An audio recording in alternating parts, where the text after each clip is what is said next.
سوال پوچھا گیا ہے مال و دولت میں اضافے کے لیے کوئی طریقہ، کوئی اس کے لیے وظیفہ بتا دیں۔ اس کے لیے رسالت مآب صلی اللہ علیہ وسلم کے بتلائے ہوئے کچھ مسنون اعمال ہیں جن کے کرنے سے مالی اعتبار سے ترقی حاصل ہوتی ہے۔ ایک شخص آیا اللہ کے محبوب صلی اللہ علیہ وسلم کے پاس، اس نے آ کر عرض کیا، حضور مال کی بہت قلت ہے، میں پریشان ہوں، تنگ دست ہوں، میرے پاس کوئی کاروبار نہیں ہے، کوئی ذریعہ معاش نہیں ہے، تو مجھے کیا کرنا چاہیے؟ میں کس طرف جاؤں؟ کون سا کام کروں؟ کوئی آسان مجھے کوئی کام بتائیں، کوئی آسان اس کا طریقہ کو حل نکال کر دیں۔ تو آپ نے فرمایا کہ بھائی تم نماز کی پابندی کرو، 5 نمازوں کے بعد یہ ایک تسبیح پڑھا کرو، سبحان اللہ، الحمد للہ، لا الہ الا اللہ واللہ اکبر، یا حی یا قیوم، یہ ایک تسبیح پڑھا کرو۔ اور صبح فجر کی سنتوں کے بعد، فجر کی نماز سے قبل، نماز فجر سے پہلے اور سنتوں کے بعد آپ یہ پڑھا کرو، سبحان اللہ و بحمدہ، سبحان اللہ العظیم۔ حضرت علی المرتضیٰ شیر خدا رضی اللہ تعالی عنہ کے پاس بھی ایک شخص آیا تھا، اس نے آ کر کہا، یا حضرت میں بہت زیادہ پریشانی میں مبتلا ہوں، کوئی مجھے ایسا طریقہ بتائیں جس کے ذریعے میرے پاس مال آئے، جس کے پاس دولت کا، جس عمل سے دولت کا حصول ہو، میرے پاس مال و دولت کے ڈھیر لگ جائیں، میں یہ چاہتا ہوں۔ تو حضرت علی المرتضیٰ شیر خدا رضی اللہ تعالیٰ عنہ نے فرمایا کہ بھائی میں آپ کو ایک ایسی دعا بتلا دیتا ہوں، آپ اس دعا کو صرف ہر نماز کے بعد 7 مرتبہ، 11 مرتبہ یا 21 مرتبہ پڑھ لیا کرو۔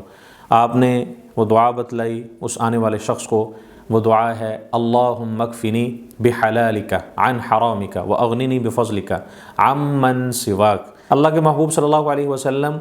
مسجد نبوی میں داخل ہوئے، آپ نے دیکھا ایک کونے میں ایک انصاری صحابی بیٹھے ہیں جن کا نام حضرت امامہ ہے۔ آپ نے فرمایا، یا ابا امامہ ما لی اراک جالسا فی المسجد فی غیر وقت الصلاۃ، ابو امامہ ابھی نماز کا وقت نہیں ہے، آپ مسجد میں بیٹھے ہیں، خیریت تو ہے؟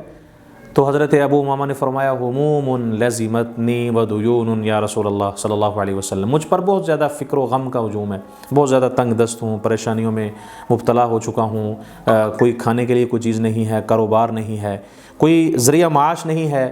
مال آنے کے کوئی اسباب ہی نہیں ہیں۔ تو آپ نے فرمایا، ابو امامہ اگر میں آپ کو اس کے لیے ایک عمل بتا دوں؟ تو حضرت ابو امامہ نے فرمایا، بلا یا رسول اللہ صلی اللہ علیہ وسلم، آپ مجھے ضرور بتائیے۔ آپ نے فرمایا، آپ کو ایسا عمل بتا دیتا ہوں جس کے کرنے سے تمہارے پریشانیوں کا بھی ازالہ ہو جائے گا، قرضہ بھی ختم ہو جائے گا، اور مال و دولت کا حصول بھی ہوگا، رزق کے دروازے کھل جائیں گے۔ آپ نے فرمایا، قل اذا اصبحت و اذا امسیت، یہ پڑھا کرو صبح اور شام، اللہم انی اعوذ بک من الہم والحزن واعوذ بک من العجز والکسل واعوذ بک من الجبن والبخل وَأَعُوذُ بِكَ مِنْ غَلَبَةِ الدَّيْنِ وَقَهْرِ الرِّجَالِ۔ حضرت ابو امامہ فرماتے ہیں، میں نے یہ آپ صلی اللہ علیہ وسلم کا بتلایا ہوا عمل شروع کیا، اس دعا کو پڑھنا شروع کیا، کچھ دن ہی گزرے تھے، اللہ تعالیٰ نے میری پریشانیوں کو حل فرما دیا، قرضوں کو ختم فرما دیا، اور میرے لیے رزق کے، روزی کے اسباب کو پیدا فرما دیا، میرے لیے اللہ نے رزق کے تمام بند دروازوں کو کھول دیا۔ مال و دولت کا حصول چاہتے ہیں آپ، اپنے کاروبار میں ترقی چاہتے ہیں، تو اس کے لیے اکابرین نے، علماء نے، مشائخ نے احادیث کی روشنی سے اگر ان صورتوں کو ہم ہر نماز کے بعد پڑھ لیتے ہیں، ایک ایک صورت کو، بعد نماز فجر سورہ یاسین کی تلاوت، بعد نماز ظہر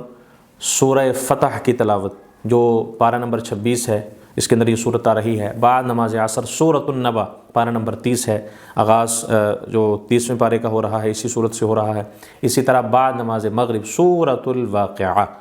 اس کو پڑھنے کا معمول ہو، اور بعد نماز عشاء سورۃ الملک۔ سورہ واقعہ جو ہے اس کے متعلق مختلف مقامات پر احادیث کی روشنی میں یہ آتا ہے کہ جو شخص سورۃ الواقعہ پڑھتا ہے وہ کبھی بھی فقر و فاقہ کے اندر مبتلا نہیں ہوگا، کبھی بھی تنگ دست نہیں ہوگا، کبھی بھی وہ بے روزگار نہیں ہوگا، اس کے رزق کے دروازے ہمیشہ کھلے رہیں گے۔